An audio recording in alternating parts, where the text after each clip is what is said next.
All right, here we go. Pictures up.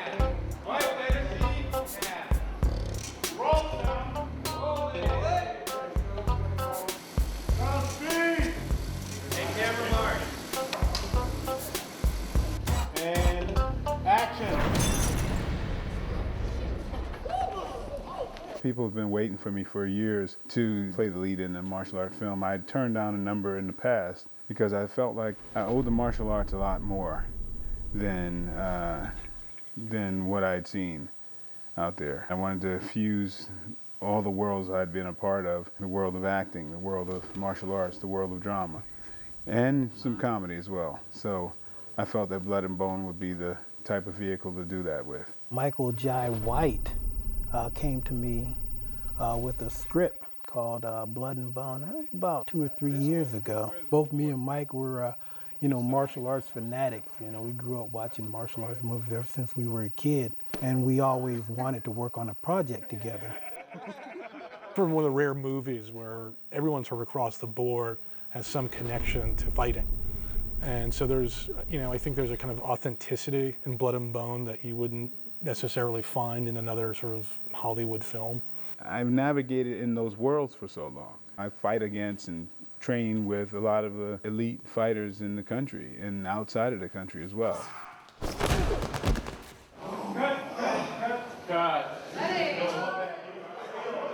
I read the first scene and I put it down, slid back from the table, and I said, whoever wrote this has been a martial artist for at least 20 years.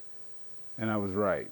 Well, I taught karate for 16 years and I was involved in martial arts for 30 years. So yeah, I knew the field really well. The folks who trained in martial arts 20 years ago, they trained when it wasn't a business. There was an ethic and a tradition that has been veered away from in the recent years.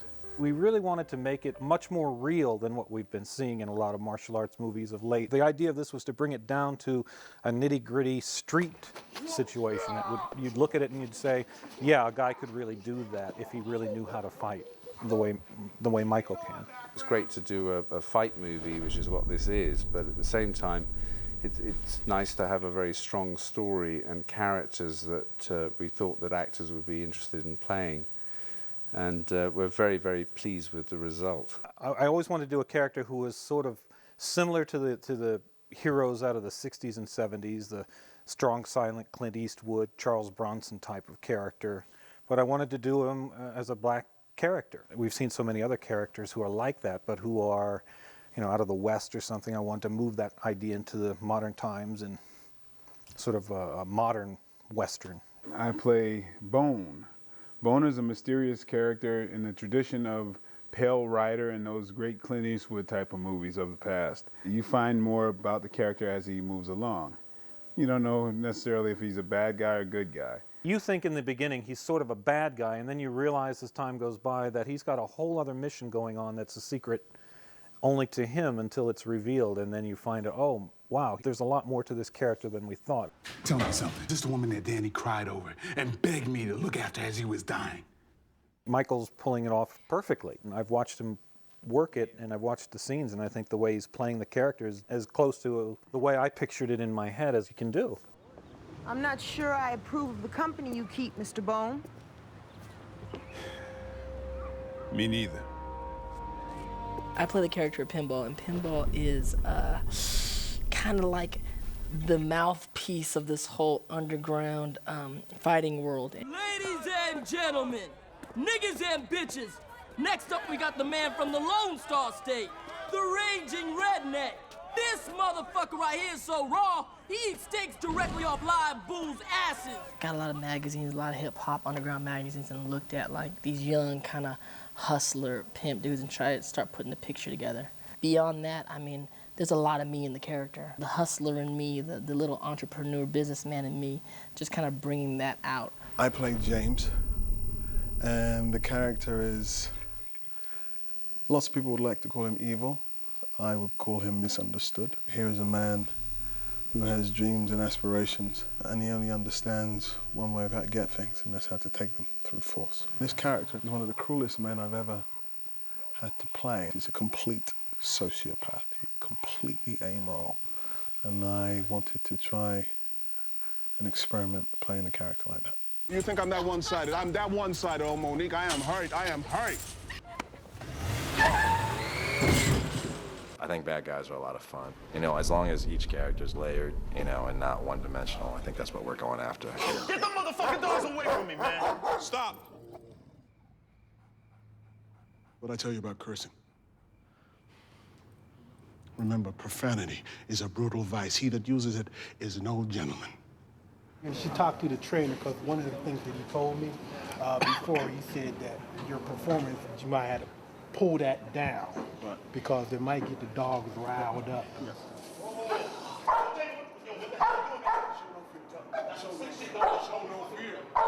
If you want to see an extraordinary martial arts encounter in your backyard, then you come to Frank McVeigh, he's called. That's who I play. He has the best fighters, he has all the access, and he runs it through a sort of rather mysterious and a very rich consortium. Martial arts is limiting. It suggests that the story and the characters are just there to set up the fights. I did a 4-page scene yesterday with Eamon where not a punch was thrown. All the energy, the action and the drama was in the dialogue. You're asking me to vouch for you. Well, the funny thing about vouching for someone, James, is that when that someone shows himself to be less than what was promised, every decision you take from that point on is second-guessed. And that, in my line of work, is suicide. Sometimes when you see a fight movie, people just become these droned fighters and they lose their personality and they're just these grunting animals.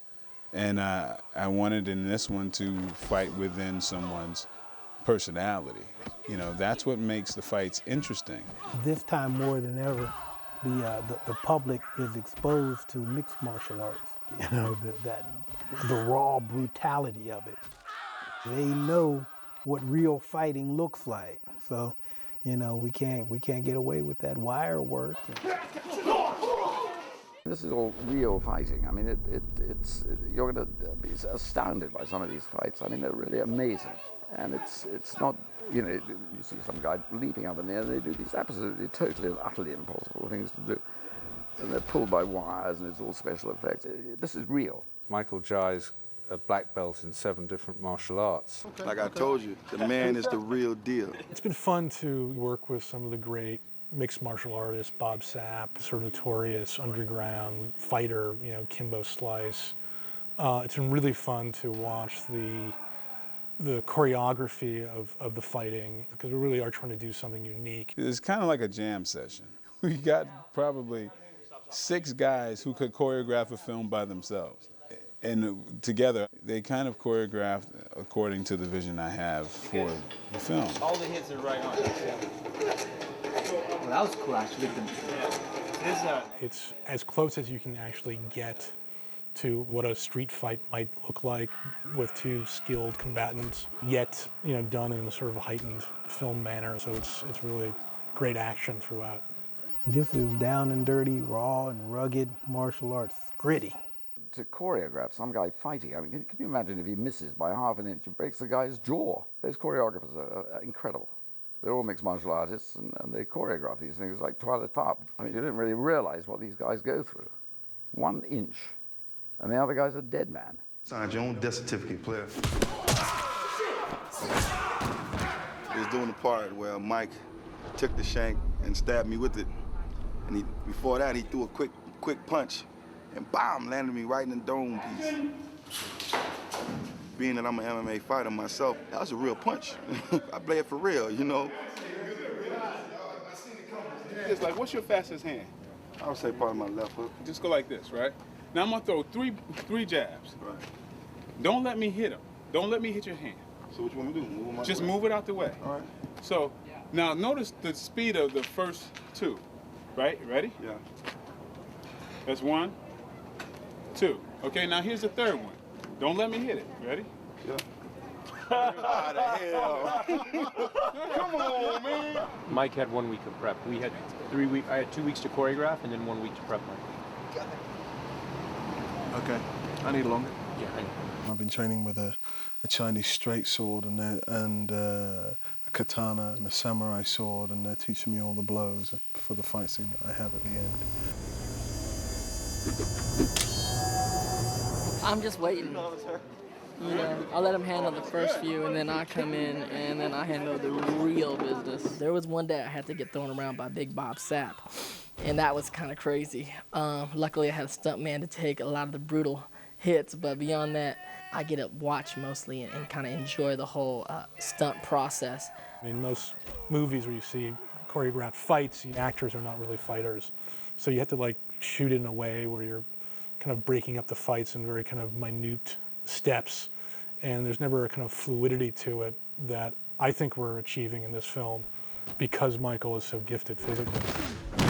What's great fun is to see Ben working as a director and the sense of humor that he has, keeping things very light on the set. Like that, It's man. like that. Yeah. It's like that. It's how we do. Working with Ben, he's just real cool, and when we're working through the scenes, you know, just very open to like which way he wants to go, which way I want to go, and we get to play with a lot. I'm just in a really relaxed environment to really explore and have fun. Just to be kind of in there and being creative and letting it kind of flow and come out and not being so worried that, oh God, it's got to be absolutely right. We just can't go again. That eases the pressure somewhat, so it's fantastic.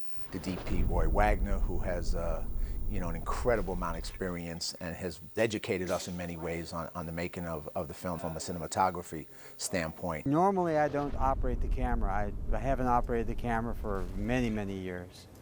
And I felt on this one that the camera movement was so much a part of the characters in the story that I needed to be able to be responsive. And so I decided to operate the camera myself. Fight!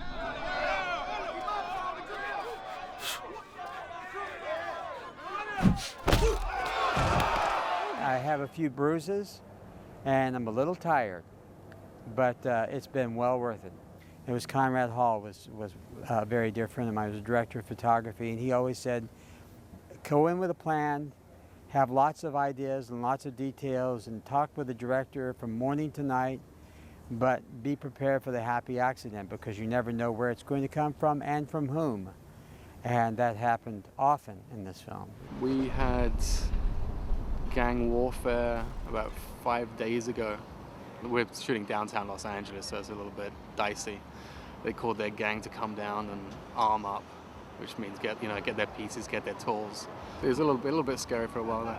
But luckily we have lots of stunt fighters and stuntmen. Locations have been a nightmare for me for a lot of reasons. Shooting at night is almost impossible. Neighbors have to approve your ability to shoot at night, which is becoming more and more difficult. As far as what's the best locations for the shoot, this location, which is playing for the McVeigh Mansion, which is a nunnery in Hollywood, is a beautiful location. And then we're about to go into what is James's warehouse, which also is a spectacular warehouse that already has a lot of the elements of what we need for that particular scene.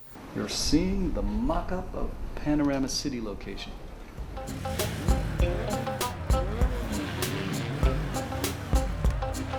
So we have like 40 feet by 32 feet for the fighters to fight in.